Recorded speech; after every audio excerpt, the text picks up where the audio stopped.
Alison, in your Energy Futures Lab report about the Alberta economy and opportunities for the future, your report discussed a variety of economic sectors. Some of them were raw materials, some of them were technology related.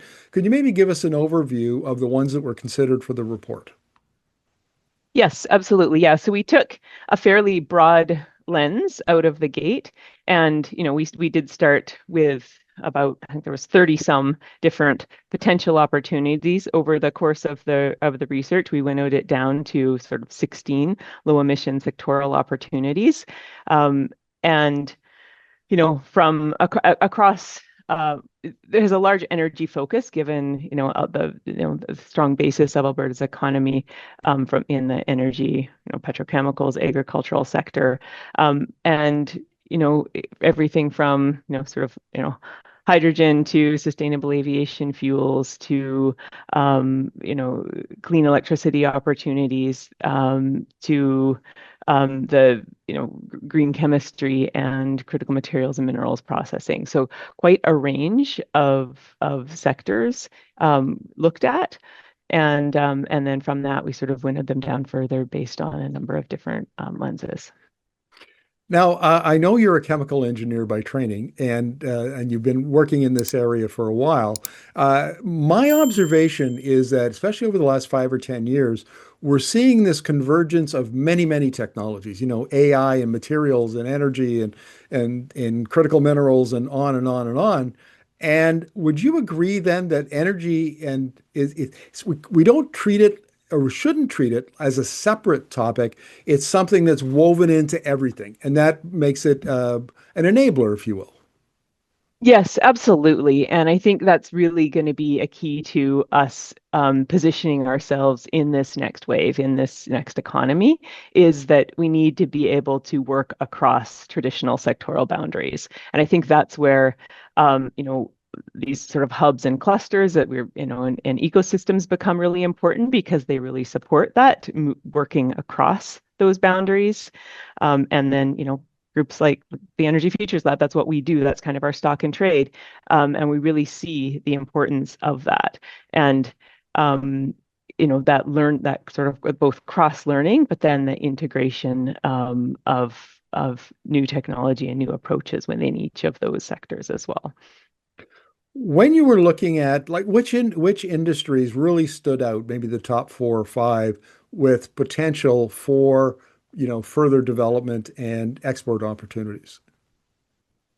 Yeah, I mean, the big ones are that critical minerals processing, so both production and processing. But as far as within Alberta in particular, we are so well suited to be capturing that midstream processing and really citing that here, and very strongly connected to supply chains in the north and the west and across the prairie provinces. So really thinking about that as a kind of industrial hub opportunity.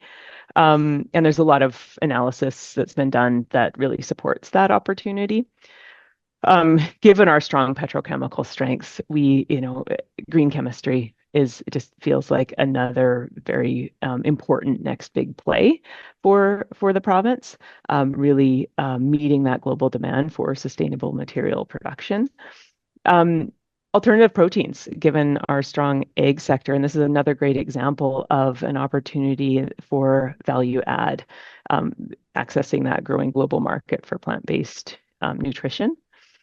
And then, this whole bucket that we called clean energy enablers. So, that low emission power from a number of different sources, as well as, having strong carbon capture and storage, both infrastructure and technology that both can attract these new sectors, but also provide some export opportunity of that know-how as well and technology to other regions.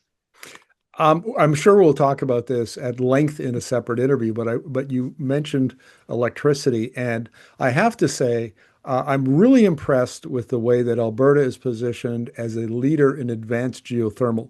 Ever technology, of course, is Mm. perhaps the most well known with its closed loop geothermal technology.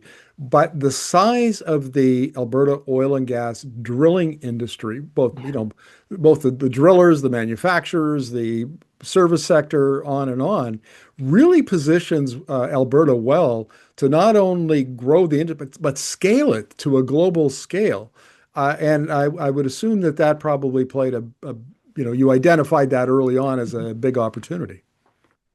Yeah, absolutely. I mean, I think Alberta's strength in subsurface is just and is just an incredible competitive advantage in that space. And we see that with Ever and some of the other geothermal startups and you know, innovative approaches to geothermal. And I think also spurred because, at that, closer to the surface level, we don't have a super strong resource compared to some other jurisdictions around the world, but that really sets us up to be, looking at that deep geothermal opportunity out of both like necessity and opportunity. Right. One of the things that's always interested me about Canadian economic development strategies and programs is that we very often we do a good job of supporting things at the beginning of the process. We do the work in the lab. We get it out into maybe a pilot project to show that it works in concept, and then we maybe even get to the demonstration, and then we run out of steam. And we don't have the capital markets. We don't have the big, military program like the Americans have to support this kind of thing. And is that one of the gaps, maybe we'll call it, that you identified that has to be closed in order to achieve the strategy you've laid out here? Yeah, I mean, it's definitely a pattern and a reality of our, our current system. But I think that's where this ecosystem or cluster or hub, whatever name you want to call it, these become really important because as we've been talking about, our future competitiveness really lies in moving beyond that resource extraction to the higher value processing, manufacturing, technology integration, and that really requires a sustained effort and a degree of alignment and understanding and working kind of up and down the value chain beyond, a specific technology or a specific project. And so, yeah, that's something that is going to be essential and that we are frankly really poised to do well. And we have some good examples in the country to build upon. And we need to be, for these priority sectors and opportunities, we need to be investing in that ecosystem around it.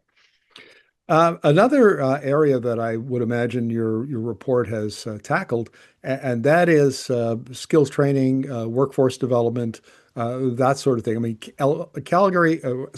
Alberta in general already has excellent workforce, highly trained, Mhm. I think there are more engineers per capita in Alberta than any place in Canada. I mean, the place is just overrun with engineers, and I know who I'm talking to, so that's. But nevertheless, how it's so important. But you've got a good base. What are your thoughts on building on that base? Yeah, I mean, I think that's where the our big institutions, our polytechnics, our universities become really important from to the extent where, retraining or additional courses and learning are needed, but also integrating that research capacity into these emerging sectors and opportunities. Absolutely essential. And as you well articulate, like it's an incredible resource that already has us like, leg up for capturing so many of these.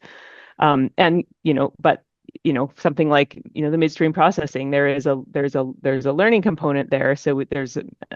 So connecting as well to international hubs and places where that expertise exists, and being an attractive jurisdiction to sort of mentor that learning back to the province is also going to be really important.